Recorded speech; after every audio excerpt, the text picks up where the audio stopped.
Build your better breakfast at Subway with the tasty 250 combo, a 16-ounce cup of freshly brewed Seattle's best coffee, and any delicious egg muffin melt. And don't hit the snooze on this deal. Right now, come in before 11 a.m. for a $5 foot-long breakfast sub. Subway, eat fresh. The BS Report is a free-flowing conversation that occasionally touches on mature subjects. First of all, This is the BS Report with Bill Simmons. it might be cool, I don't know. And if it's not, I don't The care. BS Report with Bill Simmons. Bill Simmons works for ESPN. He's also named the sports guy, and he writes a comical sports column. He must be a popular dude. The BS Report. It's got a real dirty sound, like a rusty steak knife cutting through a well-aged steak. Now. Here's Bill Simmons. Welcome to the BS Report. A somber day. We had planned this reality podcast for the challenge. I have Joe House and Dave Jacoby, the czar of reality TV, on the Subway Fresh Tech Hotline right now. But last night, TJ Lavin, the host of the challenge, guy had a bad wreck, and he's actually he's in a medically induced coma. Hopefully, he's going to be all right. Fellas, we decided to proceed on this. You feel good about this? I do, and we're doing it in his honor. Yeah. We're dedicating the show to him. Yeah, Yes. that's what clinched it for me. I was nervous. You know, it was a bad crash, and I didn't. I felt a little funny, like maybe it's too soon. But when you guys said, "We'll do it in his honor," I was in. Yeah, we're dedicating the show to TJ. TJ, get better, buddy. This Absolutely podcast dedicated is to our him. bouquet of flowers. I read up on it this morning. We're taping this on a Friday morning West Coast time, and it did seem like he's going to bounce out of this. But we'll keep our fingers crossed. Our prayers are with you, TJ. Yeah, say in a prayer. You The challenge. I was in New York City a week and a half ago, and we did a draft. We did a fantasy draft for the challenge, which, as I've said many times in this podcast, should be considered the fifth major American sport, and for whatever reason it's not, I guess because it's a reality show. We probably should have done a podcast of the draft. We didn't. We failed. Let's It's go probably over the for draft. the best. There was a lot of sideways language and commentary. Yeah, What- Joe Mead would have had to work way too hard editing that one. Let's go over the draft before we talk about the first two episodes. So, House had the number one pick. House took Johnny Bananas. Jacoby, how'd you feel about that? Well, in retrospect, it was a pretty good play, but Bananas has always been a little bananas to me. You know, he's a bit of a wild card. He doesn't always perform the way you want him to, Yeah. and he's just kind of a jerk, too. He's a I don't jerk. think he's not good for team chemistry. That's what I was going for. I was going to say, how is this team going to work together? Yeah. How dare you? He gets tense. No, he doesn't. He does. He tightens up a little bit.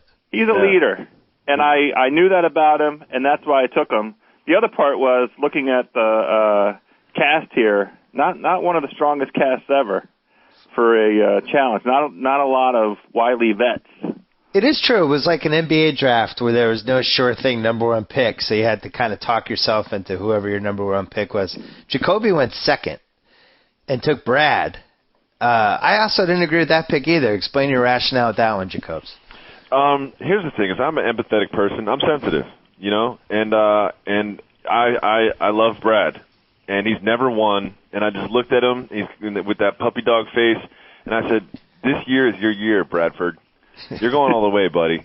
Did you picture that puppy dog face with the black eye that he got from Darrell? I just feel like he's got what it takes to build a franchise around. You know, I felt like he's enough of a leader, but he's also, you know, he's a married man now, so he's calmed down a bit, and I felt like he could galvanize the rest of his team and lead them to victory in the spelling challenge. Well,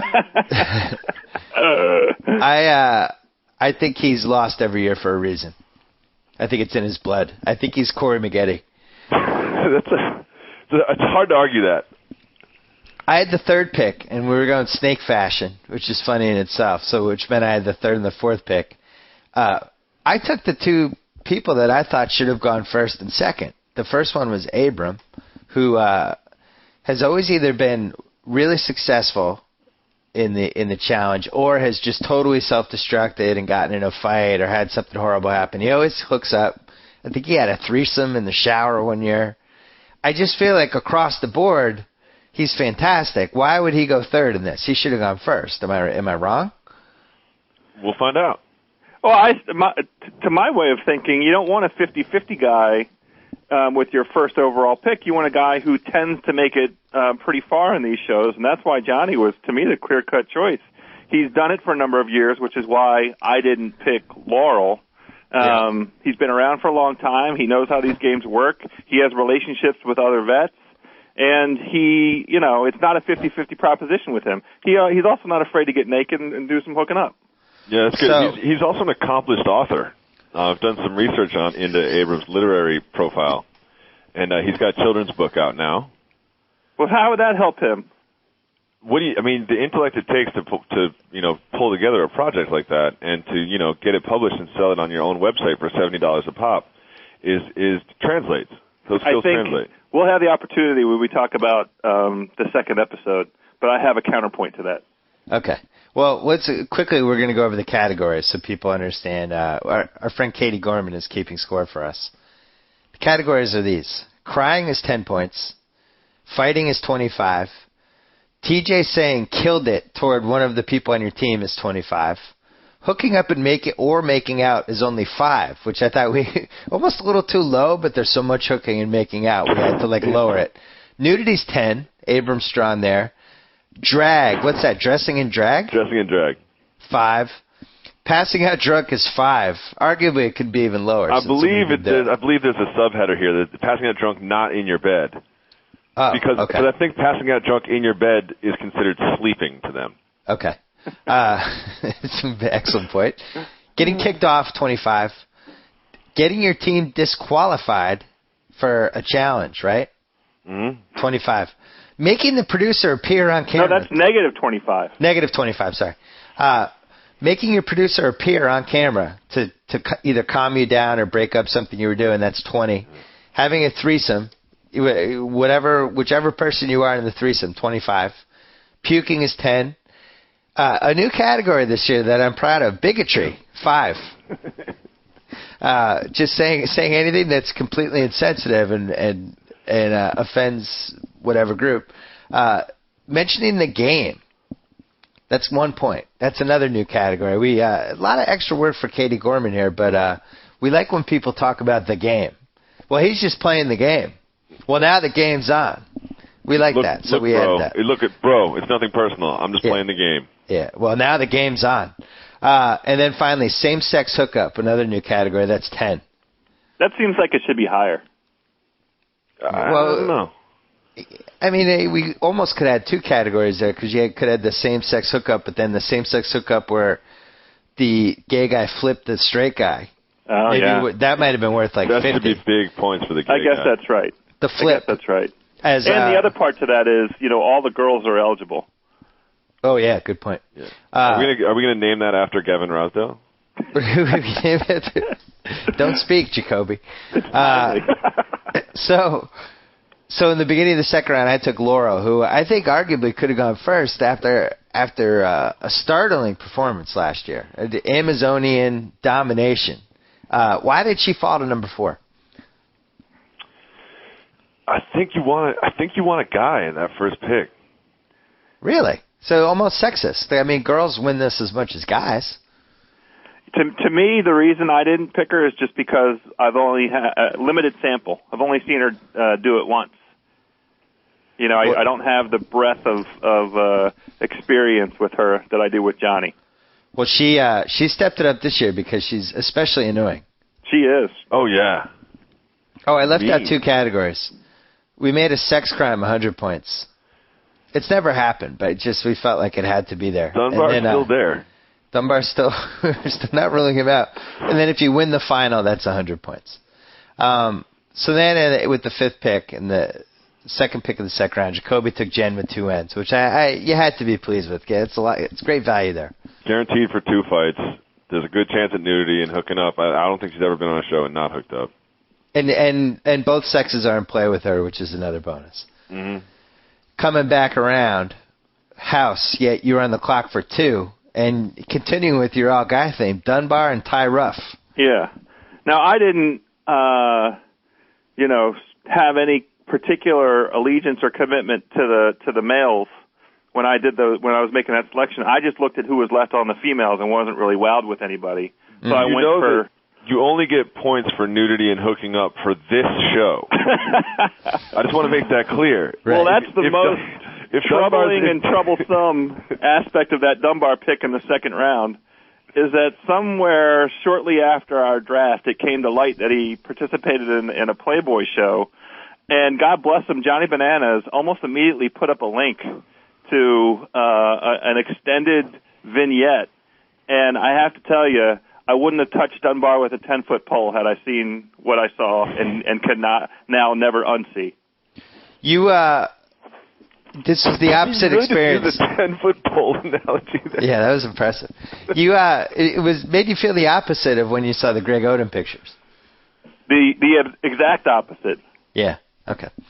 The Oden pictures made me feel like he was appropriately the number one pick in that draft 2 years ago. Right. Ty Ruff, I thought, was an intriguing pick. That's the guy from Washington. Pretty angry, can't handle his liquor. Hooks up a lot. Anger. I like those are all good traits to have in this thing. A little irrational, a little unstable, a little scary around Emily. Yeah. Right. A little creepy, a little stalkery. Highest spot for a rookie. Jacoby with the second pick of the third round. Once again, a theme for you this year. You went with another experienced vet, Derek. Derek. I mean, if you look at my first three picks, Brad, Jen, and Derek, as you can see what I'm doing here. It's kind of like the Celtics. It's like, look, we might be old, but we're experienced. We're like player coaches. Right. You know? And that was what I was going for. I just wanted a good, solid core in the locker room, so during those tough times they could sort of, calm down the team and get us together moving forward. I like the Celtics analogy because I do feel like that's what it's. They've been there before. Mm-hmm. They've seen everything. They're the wily vets, and even when you see, we saw in the first two episodes because Brandon got thrown into the gulag both times, and Brad was just pretty candid, like, look, this is going to keep happening over and over again because he's the experienced veteran. I was on the clock for two. I took Vinny just because there was really a run on guys. I got scared. I didn't want to end up with three girls in the first four. And then came back with Sarah, who really impressed me the last time she was on the challenge. You guys both like that pick. She had like a Kevin Durant-esque year last year. Yeah.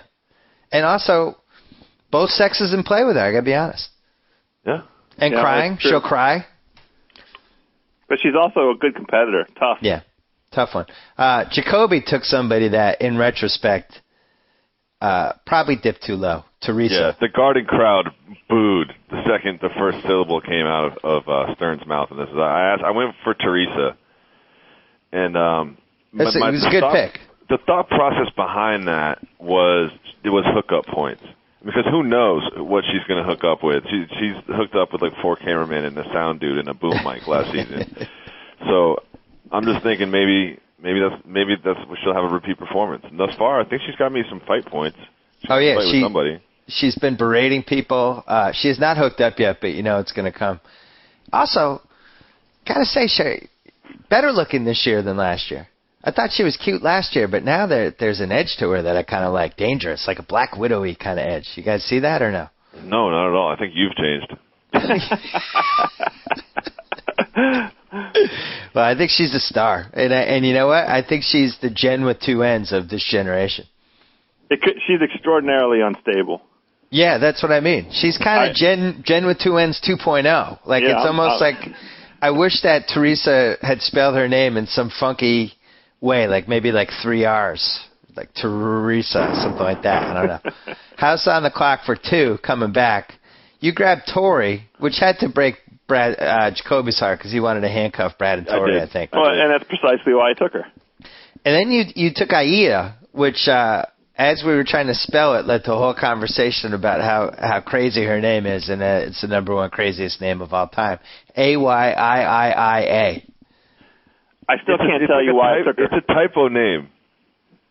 It is a typo name. It looks like something my son would press when he attacks my laptop before I realize that he's typing keys. Aida. It was also probably a typo of a pick. Well... You made Jacoby very happy because second pick, 5th round, Cara Maria. You've loved her forever. If I had brought her to your wedding, the odds are the wedding doesn't go down because you're so blown away by her beauty. I'd probably just convince her to marry me right there on the spot. Cara Maria, last year you were in love with. This year she came back with some funky red hair. She had a couple more piercings. There was a couple tattoos I hadn't seen. This like Swiss cheese Under Armour thing going on for all the challenges that she wears. Yeah. She's she wants to be weird and she's accomplishing it. Wants to be weird, but not totally contrived weird. She actually just seems like she's weird.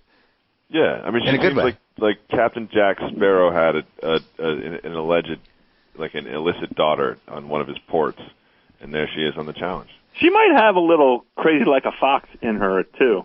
Yeah, I see that. I'm with that. I think that could be driving some of her interest in Abram. It's funny because Jacoby's favorite Bad Girls Club girl is Leah, who has a similarly kind of skanks herself up, but still is kind of, there's something attractive about her. Cara Maria is much better looking than Leah, but same kind of phylum, which makes me wonder if this is your thing. Do you have websites you go to find these women, Jacoby? No, I do not. Okay. I was on the clock, and I took... What are you trying to set me up for there, Bill? I don't know. What would that website be called? SneakySkankyCute.com. I believe it's taken. It's .org. Speaking of, Emily fell to my team in the end of the 5th round, which I thought you guys just fell asleep. This is the girl from Washington. Oh, that Emily. Yeah. No, this is Emily, not Emily. Right. Bisexual, great athlete, tough as nails. We're all expecting big things from her, and somehow she fell to the end of the 5th. And Jacoby actually let out a gasp when he realized that he'd blown that one. Yeah, you were proud of yourself then, weren't you? I was. It was my favorite pick. And then I took Brandon coming back. And then after that, it was kind of a free-for-all. Jacoby took Emma Lee with 2 E's, who's already out. I'll just round out. The last 4 for each. I had Mandy, Melinda, Paula Walnuts, and JD. Jacoby took Emily, Dan, Siobhan, Tyler, and Derek. You already lost 2 people, Jacobs. Turn the fat, baby.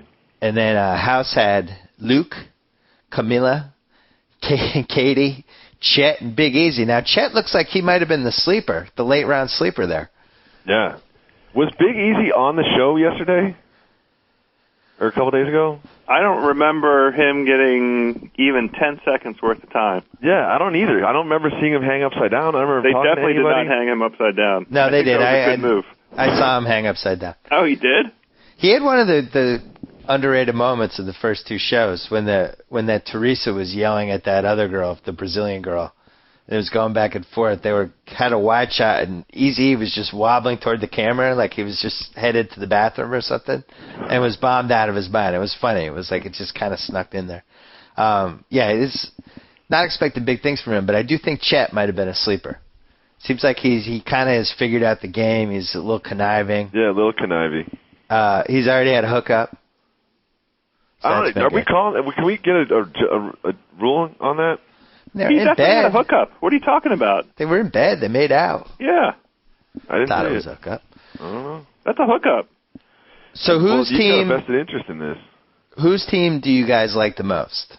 And if you want to lie and say your own team, that's fine. But I mean, if we want to just admit now that I have the best team, let's do it. No chance. I like my team. You like the veterans? I like the vets. And Simmons, Cara you Maria. already have 2 people out. No, I don't. Mandy and JD. Bye-bye. Oh. Yeah, you lost 2 yesterday. So you haven't lost anyone, House. That's correct. I wasn't expecting big things from Mandy and JD. You just trim the fat. I mean, those are just throwaway picks anyway. Yeah. Let's pick all right. backup kicker. Let's talk about the episodes because they went to New Zealand this year. First of all, Jacoby, you happy with the intro? They didn't go to New Zealand. They went to Czech Republic. Czech Republic. Sorry. Yeah. They went with like a sort of like a Russian mafia theme sort of thing. Right. With these like the planes, trains, and automobiles of luxury, sort of a vibe this year. Mm-hmm. Didn't like it. I didn't love it, but they have a lot to do. They have to put up 30 names over the course of that time. It's just a lot. It's literally like a long list of human beings to introduce. I feel like they're sort of, again, they've kind of toned it down and went pretty straightforward. House? Yeah, I agree with that. I would have preferred that they not run through all those names in the opening credits. It's I don't know what they could have done, but well, you know what they've done in the past? They introduced two at the same time. Yeah. Moves it along a little faster. That might have been a good move. Well, now that I guess they could have done it for the very first show, but now that the teams have been set, they should just do the teams. Just introduce the teams. Just show the teams at the beginning and get on with it. More dancing. No dancing, no grunting, no sort of. I think they didn't really like. If someone says Czech Republic to you, there's no sort of like theme that immediately jumps into your head. We were all a little uncomfortable with the first episode because it's set in this Eastern European country that obviously has these World War II ties, and the first challenge was like a tear gas mask challenge. Well, not just that's all true. They called it the gas chamber. Yeah, that was bad. Why did they do anyone that? When they had a production meeting and like they're like, all right, we're gonna do this thing with tear gas. What should we call it? And someone's like the gas chamber. But there was nobody in the room that just raised their hand and was just like, I don't know about that. Can we come up with something else? Yeah. There were concentration camps. 2 different concentration camps within a couple hundred miles of Prague in about 60 years ago, 70 years ago. Right. Maybe the biggest screw-up in the history of the show, right? I'm trying to think of something that was more insensitive, and I really can't come up with anything. No chance. Yeah. I mean, the other thing to me that's a little weird, the Gulag.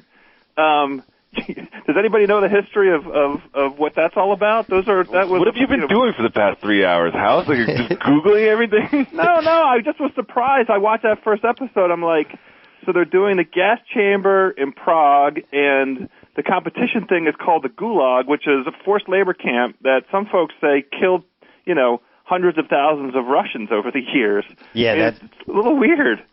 We went from like, what was it in fresh meat? What were some of the challenges? Like Nepal and like elephants and sort of like.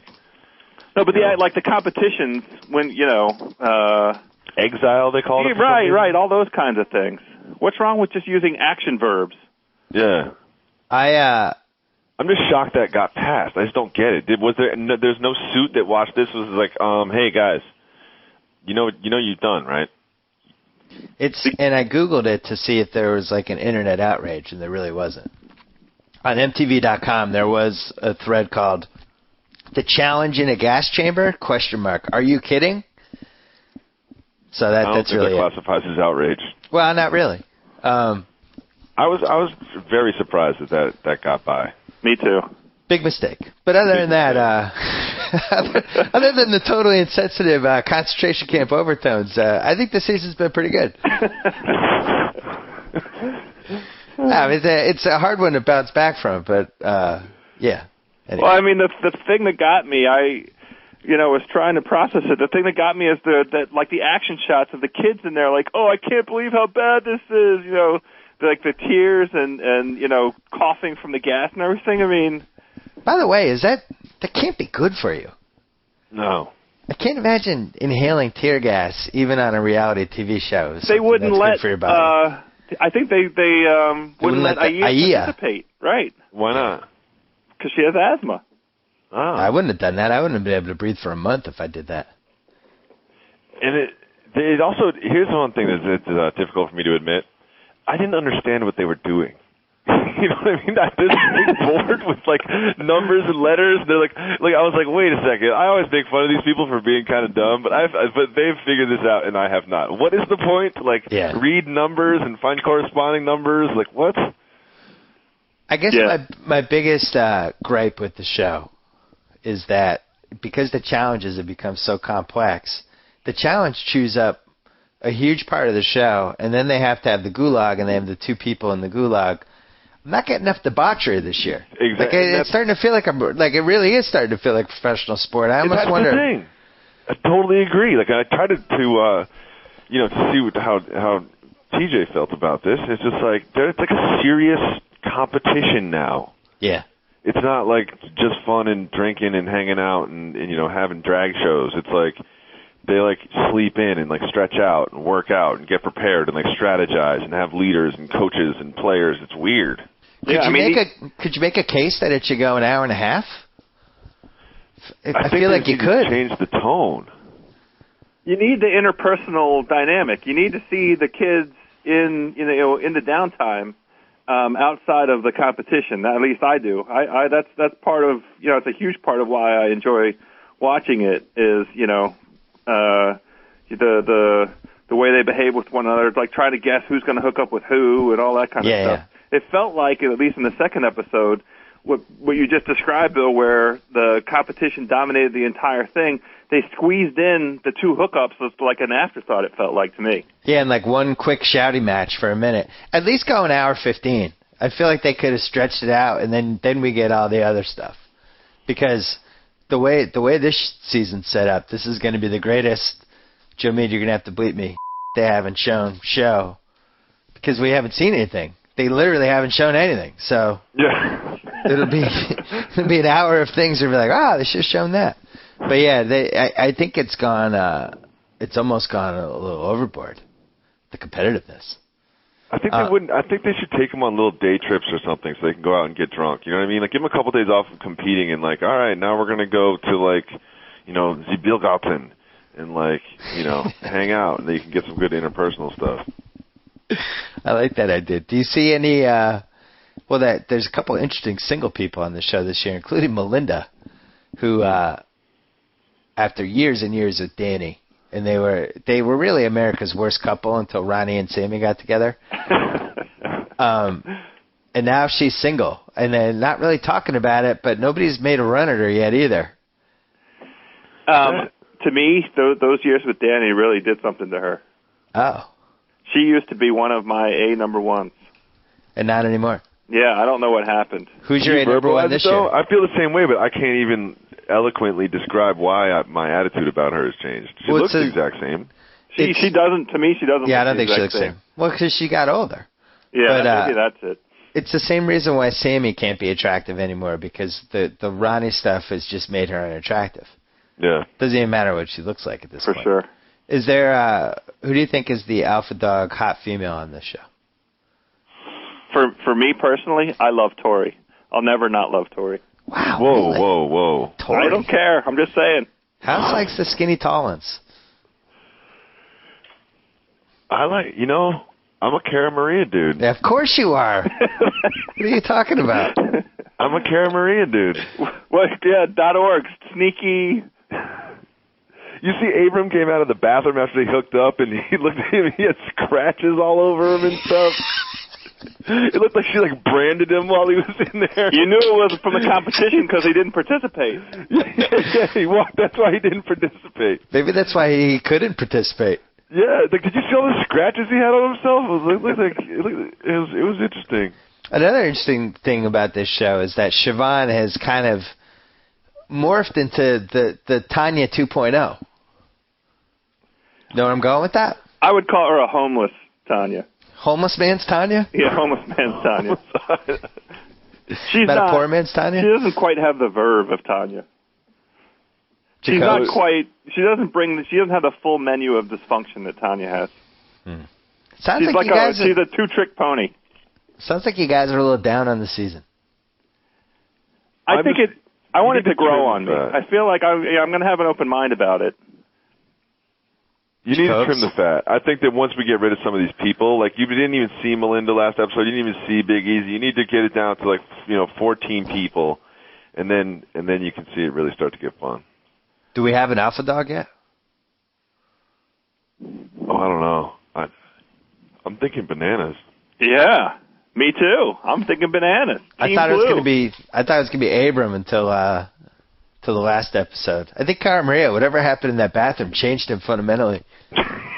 So on Abram, here's my counterpoint to taking him third and that 50-50 proposition. The bad 50 with him is what we saw in the second episode, which is a string of expletives at his team, as his sort of feeble effort at leadership. It's a fair point. Cursing at him, screaming and cursing at him. Yeah, Johnny Bananas has shown an ability to kind of hang around. Yeah. You know what I'm saying? He also is a smooth operator, Johnny Bananas. He knows who to sidle up to, who to make allegiances with, who's going to matter when the voting gets down and dirty.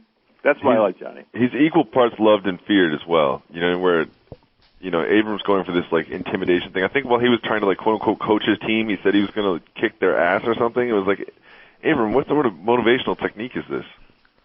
It's, I think, Mike Singletary's technique. That's why they're 0-5. Yeah. Maybe Mike Singletary should write a kid's book. He should write a kid's book. Let's get to the big question. What the hell is CT? What's going to happen with that? Because they've teased it, and it seems like maybe he's coming back for one challenge where you'd have to beat him, I guess. I don't know. What do you guys think? I like that idea. I mean, there's some... Wow, beat the CT. Yeah. In this season on, there's a bunch of guys, there's a couple guys that end up in stretchers. I'm thinking that he might be some sort of replacement player. But I've seen a clip of him, like, doing stuff, like some sort of, like, wrestling thing. And a beat the CT challenge would be some good TV. Well, it must be like, what was the boxing game in the 80s? Was it Tyson? Mike Tyson's Punch-Out? No, or maybe wrestling. Oh, the Great Puma. Nintendo had the wrestling. It was the first wrestling game. And once you beat all the guys, the Great Puma, you had to beat him. Maybe that's what CT is. CT's the Great Puma? Comes in at the very end, and that's who you have to go through to win the title or something.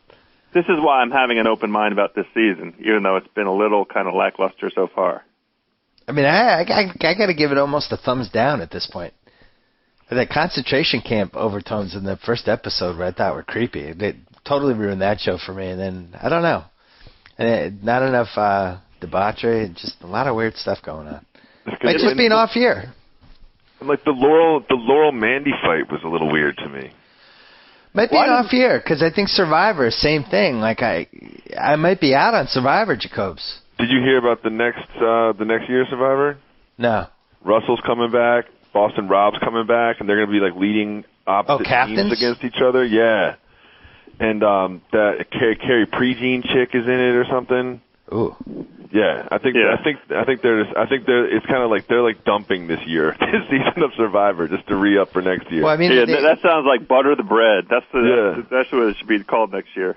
Within 5 episodes, they had dumped the old versus new thing, and they was like, "All right, guys, throw your things in. We're gonna mix up the tribes." It was like they knew. They knew. Which is, I was thinking about it. That should be something that sports leagues are allowed to do.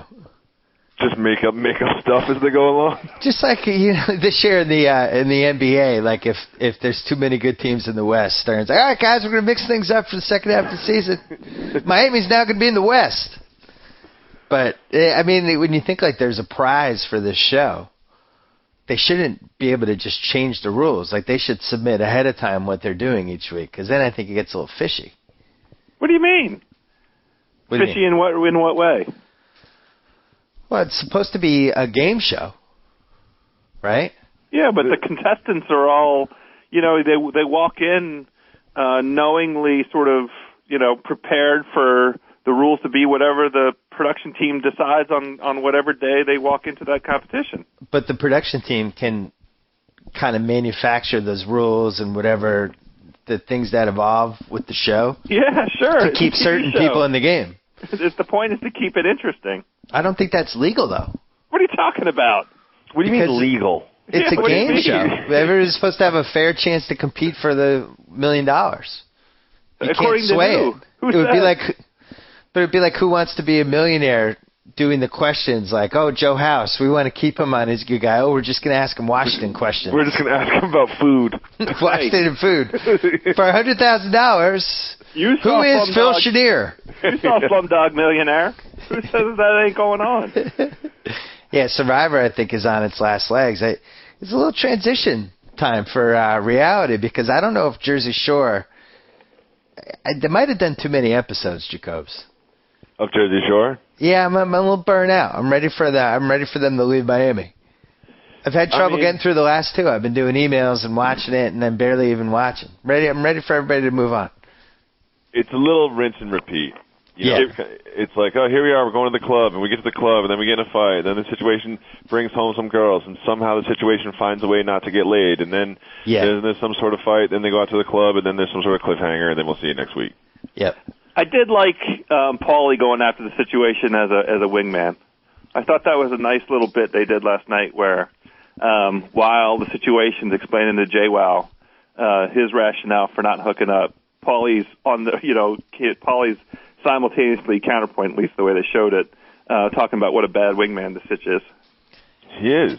Yeah, I mean, there's a lot of questions about the Sitch right now. Well, you had a reader that pointed out how unsuccessful he is, how successful he is at bringing women home, and how unsuccessful he is at actually sleeping with them. And it's like they should rename the show like "Watch the Situation Not Get Laid" or "How is the Situation Not Going to Get Laid This Time?" Because it happens time and time again. He's only hooked up like twice on camera. Yeah. Yeah. But he's like so aggressively trying. It's weird. He got really weird a couple episodes ago when he was in the club, and he's just like grabbing up on girls as they say no, no, no to him. It left me with a bad feeling. It was kind of like. You know what's a good thing to remember as you're watching, Jacobs? All these guys are doing steroids. Yeah. I mean, and talk about it. It's not like I'm not accusing them of doing it. They're all steroid guys. So steroid guys are crazy. Yeah. Is Vinny a steroid guy? No. I mean, no, he probably isn't. But Ronnie and Situation are. Sure. Yeah, Paulie, those guys are huge. I don't think you're supposed to party and then also do steroids. You're not Red Bull vodkas and steroids. That's not a good.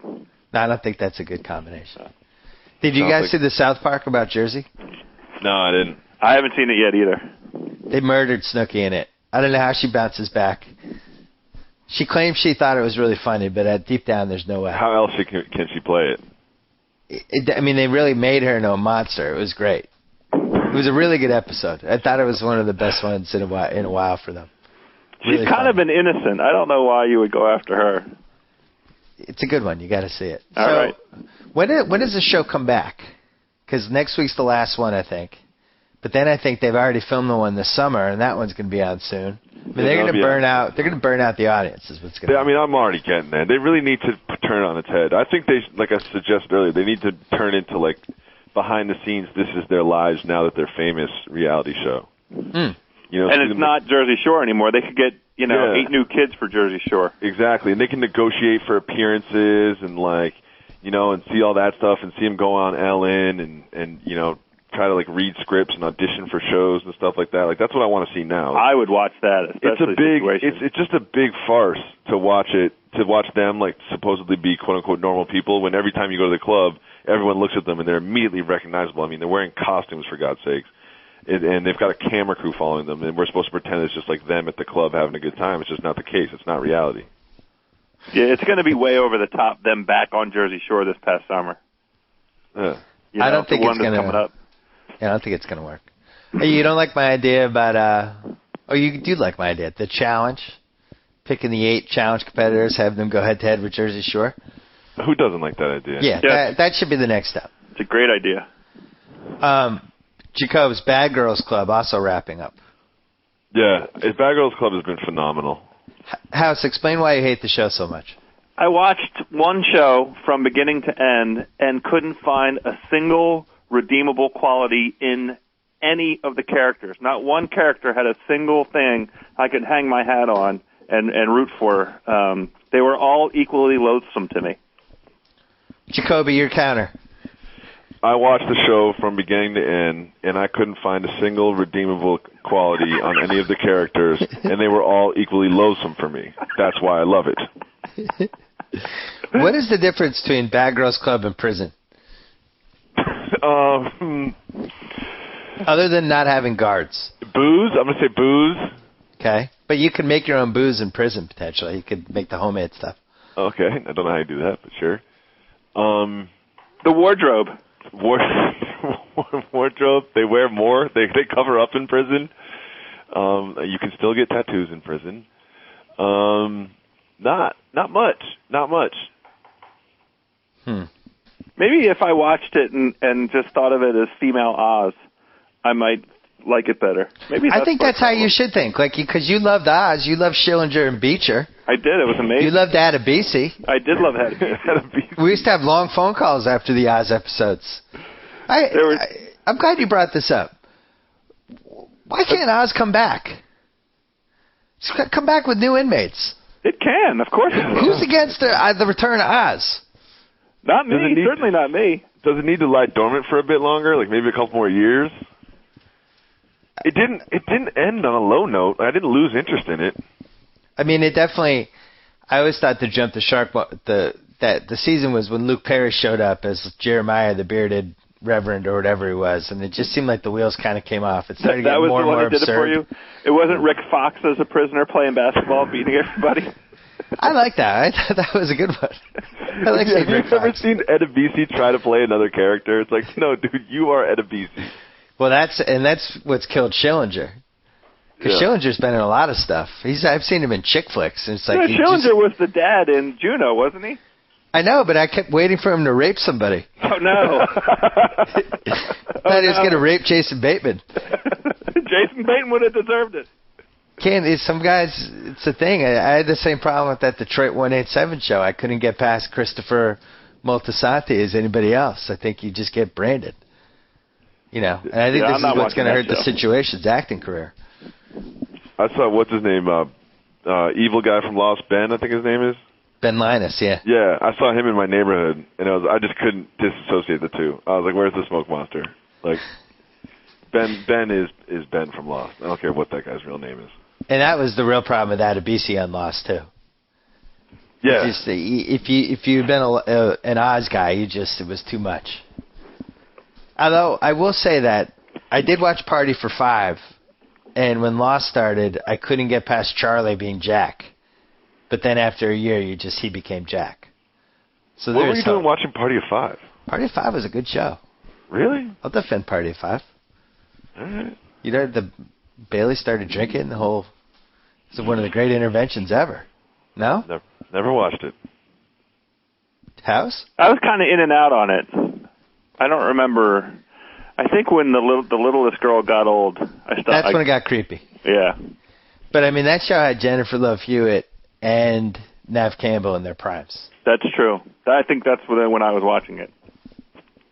At really good points of their career, too. Any other TV we got to discuss or no?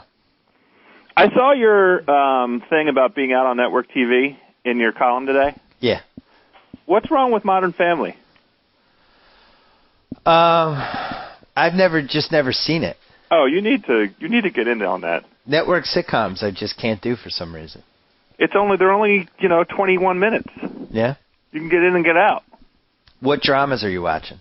None. Not on. No, I don't watch a network drama. Jacobs? My wife loves Parenthood, so that's on in the background. Oh. Occasionally. I don't watch. I'm watching Boardwalk Empire. Yeah, I couldn't Mad do Men. it. I'm out. I think that what I'm really excited about is Eastbound and Down. Now, are we happy with the Mexico season? Yeah. Anything. I could care less. I just like that character. I like it too. I haven't. I've been saving it. I've missed it each of the last 3 weeks. So I'm just going to sit down and watch them all at one time. But the little bits and pieces I've seen when I've just stumbled across it, I love. I love his hairdo. That does it for me. It almost seems like with the Mexico season, they were bound and determined to prove that they could put him in any scenario, and we would like the character so much it didn't matter. Yeah, they might. I think they're right. I'm totally fine with that. Because when you think about it, they got rid of every person who was on last season except for two. Which isn't usually a recipe for success with television. Because people like continuity. But it seemed like they were determined to do that. I still can't totally get past his throwing motion, I got to be honest. Come on. It really gets me. I'm such a stickler for sports accuracy. And he's so bad. I mean, he's just so awful. And they can edit it and cut it all they want, and I can't handle it. I don't think Mr. McBride is a natural athlete. Let's say that. I read an article that said he's turned down first pitches at like 5 stadiums because he can't even throw 60 feet. But they've done a nice job of cheating it. But I just wish it looked like even 10% realistic when he threw. I just wish he looked like a dude. What do you mean? He throws like a girl. I mean, he doesn't even throw like, I don't know what, he throws like he has a torn rotator cuff that they haven't fixed yet. Well, they have done an excellent job of minimizing the live action. Yeah. House, you went on board to death? I might be coming back around on it. I loathed it when it started, but I managed to see bits and pieces of everyone, and Jason Schwartzman's really grown on me. And I'm going to confess this. in no small part because of his appearance on the Jimmy Kimmel Live show earlier this summer. It was a fantastic appearance. He was hilarious. And so I've been giving that show a little bit of a play, and it looked like it maybe found its sweet spot. It knows that it's quirky. It knows that it's, preposterous. I watched like the second half of the most recent one where he's dressed up in an S&M leather thing. Yeah. And I enjoyed it. There were a few ha-has in there. But what about Hung? Hung is horrendous. Hung's unwatchable. People say the people who watch that watch it for the nudity. The nudity is outstanding. I got into Hung for a little bit. I didn't hate it. Unwatchable strong. The reason to me, Jacobs, I just can't take it is because of the woman pimp character. I can't remember her name right now. It's the girl from Happiness. Yes, I just can't. I can't stand to see her on the screen. I really wanted to like the C word, but it's unwatchable. Laura Linney's really good in it, but the show itself is awful. I'm okay with that. That's another one that my wife likes. That I'm C all word? right with. Yep. Are you guys really out on Boardwalk Empire? You're not watching this? I tried to watch the first show twice, and maybe I'm just not ready for it at this time in my life. It might be like during the summer when I want to like throw myself in a show, but too many characters for me, and too much going on. And it's got Omar in it. I know it's got Omar, but that's a problem for me because he's Omar. Yeah. I don't want to see Omar in another My show. name is my name. No, that's Marlo. Oh, I messed it up already. You screwed up a Marlo Omar joke. That was bad. Dang it. House, come on. Come on, House. Are you all in, or are you like just in because there's nothing else on? Very much the latter, but hey, that's good enough for me. All right. So you're just banging it out, but you're not really totally 100% attached to it. No. But it's it complements Mad Men. It comes on, I got to say, this is controversial, but I just don't like Buscemi. I've never liked him. Huh. Never liked him. You're lying to yourself. Reservoir Dogs. Yeah. Liked him in Reservoir Dogs. I thought he was overrated for the performance. I liked him in The Sopranos. I didn't love him. I thought he was great in Sopranos. Thought he was effective. Didn't blow me away or anything. I didn't think he was as good as Joey Pants. But to have him as the lead guy, it's tough for me. I don't know why. It's a little bit irrational almost. Just don't like him. And he looks like Shelley Duvall. No? You're not backing me on that?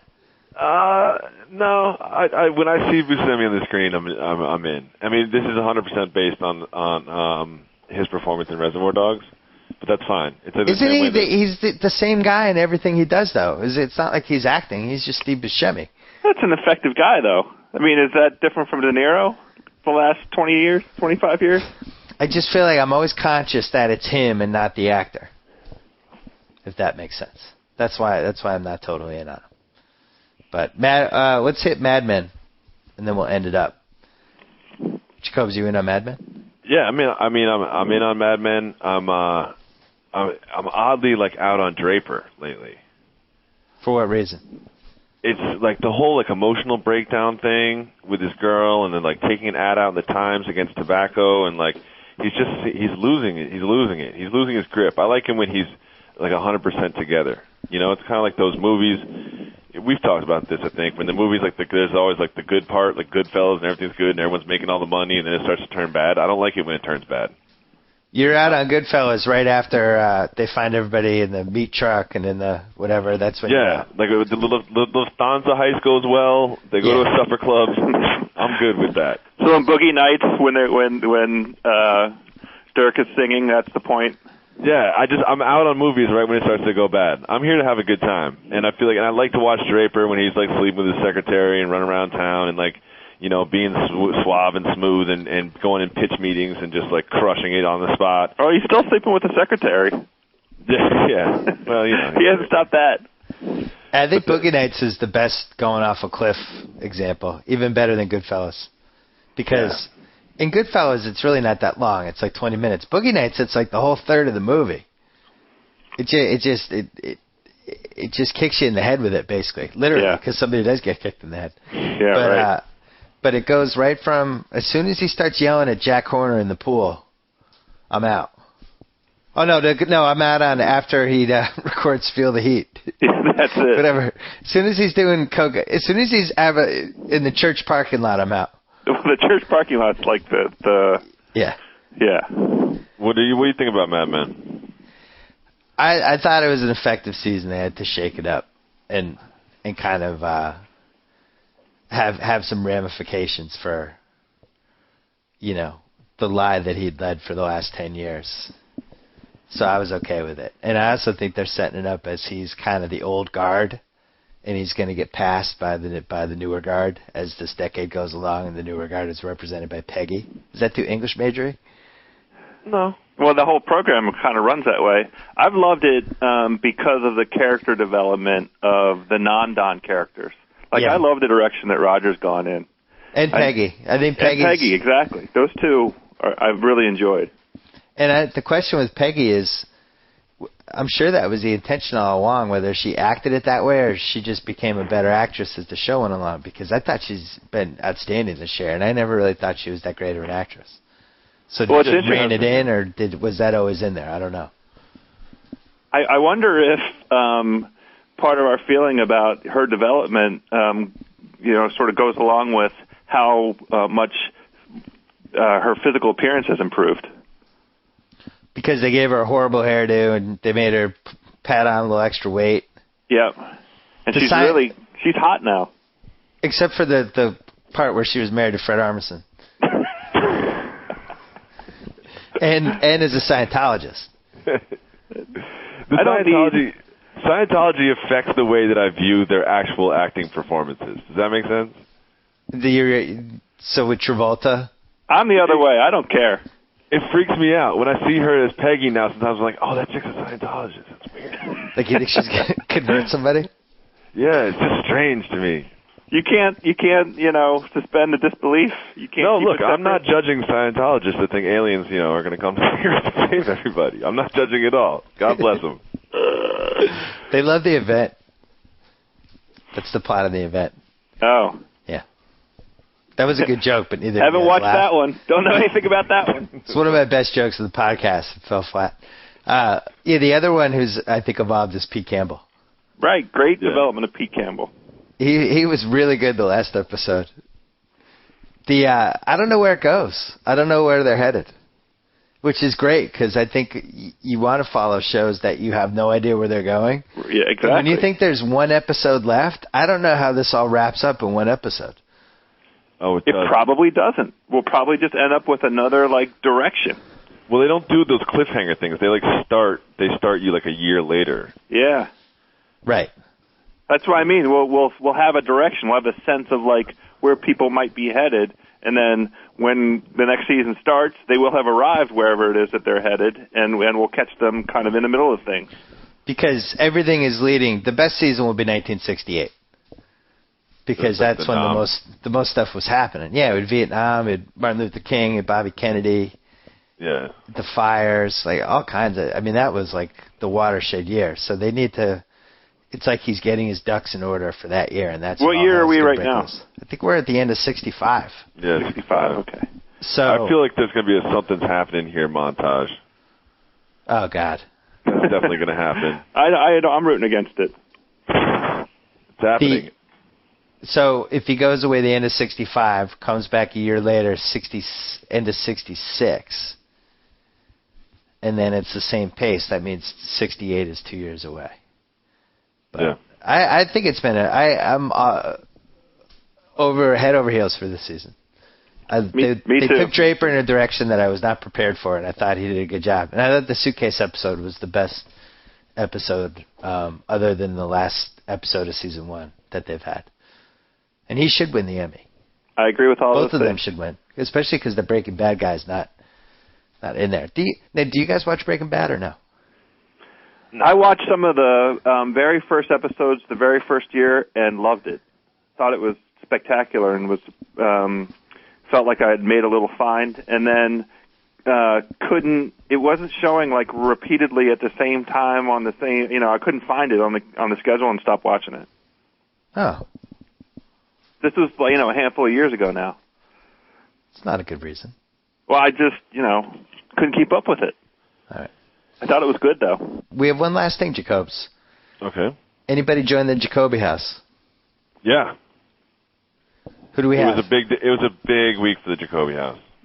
Who do we have? Brett Favre. Oh, Brett Favre. Explain the Jacoby house to the listeners. The thing about Brett Favre is he's really low maintenance. He's just like one of the guys. He doesn't want any special treatment. He doesn't need any security. He doesn't want to be, he doesn't want to be treated like he's anything but just one of the guys around the Jacoby house. He helps out with the yard work. He loves to throw footballs to the local high school kids. Hey, Jacoby, word to the wise. It's an act. He's a diva. It might last for a week, but before long, if he's not getting enough attention, he's going to do something to get everybody paying attention to him and wondering, what is Favre going to do next? Yeah. Well, we've put his room far away from the female staff and other guests. Can you explain to the listeners what the Jacoby house is, just in case they missed the podcast when you explained it? Well, once the media turns on somebody like LeBron James, everybody decides LeBron James is a big jerk. Us at the Jacoby house, we take them in.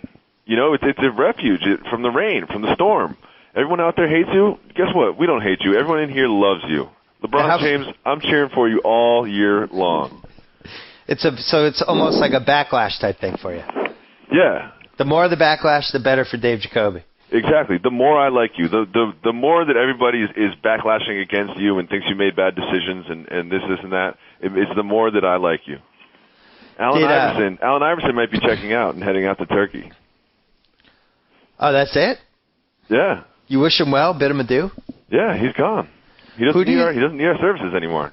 Who do you think was the all-time Jacoby house athlete? Michael Vick. All-time? All-time Jacoby house athlete. Definitely Michael Vick. Now, over Latrell Sprewell. Yeah, for sure. I was going to say ahead of T.O. No, T.O.'s in and out of this place so much. T.O. is a weekend pass. Yeah, he still owes us like $2,000 bar tab. Jacoby, are you going to make a room for Gavin Rossdale? No. Okay. No. Who's the Jacoby house Mount Rushmore? The Jacoby house Mount Rushmore? Michael Vick. Kobe Bryant? No. LeBron James. Mount Rushmore. Yeah. This is a big backlash that he's got. Allen Iverson has to be on there. Allen Iverson is on there for sure. And Mike Tyson. That's a good one. I'm surprised LeBron made it, though. I feel like in 4 months everybody's going to be back on his side. I don't think... You're just saying from the magnitude of his one incident. He's on Mount Rushmore. Tiger Woods not on there? No. Is he in the Jacoby house at all? No. You wouldn't let him in. Here's what it was. He had too many demands. The Jacoby house, you come in humble. You know what I mean? You come in with a stick with a sack attached to the end of it. You don't have advanced people come with your entourage and Nike reps milling about in the lobby and stuff like that. We're not that kind of place. This is not a swanky hotel. That makes sense. How jealous are you of the Jacoby house concept and the fact that you didn't think of it first? It's brilliant, and I'm not jealous at all. Jacoby's brilliant. Your name is right there in it. I know, that's the whole point. It actually works as a name. It's a great name for a halfway house. It couldn't be the house. Let's contrive. Biggest it could be the Jacoby house. Biggest white member of the Jacoby house. Roethlisberger? Roethlisberger, he was definitely in there. I'm just trying to think if there have been others. Pete Rose? Oh yeah, there you go. No, you didn't allow Pete Rose. Did you? Yo, he was in the house, but he's been gone forever. He finally confessed. He got out. Yeah, he's out. You have to kick him out? Yeah. Biggest foreigner? Foreigner in the Jacoby house? This is more of a domestic program. It's about more Americans? Yeah, this is more of a domestic program. It's government funded. Because that was the A-Rod? Could have been Prince Charles. Prince Charles, that's interesting. He cheated on Lady Di. Yeah, he did. You wouldn't have welcomed in Prince Charles. No, this is a domestic thing. Red, white, and blue. Castor Semenya? No? That person deserves somewhere. That person deserves protection somewhere. I think she's Jacoby House eligible. Wait, you think what? Say that again. No, say that again. Say that again. He said she. You think what? That person, I said. Oh, okay. No, he didn't. He didn't say that person. I think she is a Jacoby House eligible. Female Mount Rushmore. Marion Jones? Marion Jones? There's not a lot. Marion Jones, Tanya Harding. Oh. Tanya Harding is arguably Mount Rushmore. I don't know. She's just not really well liked around the Jacoby House. No. Trying to film sex tapes. Yeah. Marion Jones, Tanya Harding. What else is in the Jacoby House? I don't know, that soccer player chick that beats people up from Utah. Oh, Elizabeth Lambert? Yeah, there you go. Elizabeth Lambert. She's in there. Yeah, girls play nice. Girls aren't Jacoby House eligible usually. No. Well, I like it. I really think it should be a website. Joe Mead. Yes. Maybe we should put the Jacoby House. Maybe we should put that on our website. We could have the floors of the Jacoby House and who's living there. We certainly should. I think Dave Jacoby's going to send all that to me in an email. We'll get it up. How many stories is the Jacoby House? It's got 5 floors. And is there anybody in the penthouse right now? Not right now. Penthouse is empty. Yeah. Is Maverick Carter in the Jacoby House?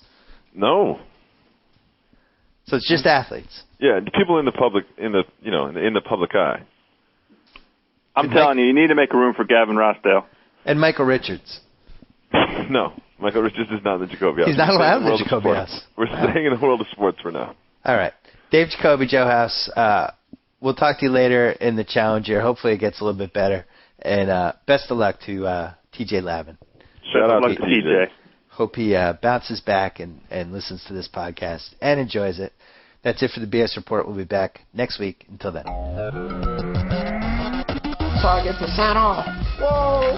Thank you for downloading the BS Report with Bill Simmons. Too much fun. Check out more podcasts at the iTunes Music Store or at Podcenter at ESPNRadio.com. Peace out. We wrap up the BS Report with this final thought. Breakfast is the most important meal of the day, so build a better one at Subway with tasty choices like the delicious 250 combo, a 16-ounce cup of freshly brewed Seattle's best coffee, and any scrumptious egg muffin melt. That's a lot of breakfast for a little coin. And for a limited time, come in before 11 a.m. for the 2 newest $5 footlong breakfast subs, the hunger-busting steak, egg, and cheese, or the new Sunrise Subway Melt, just $5.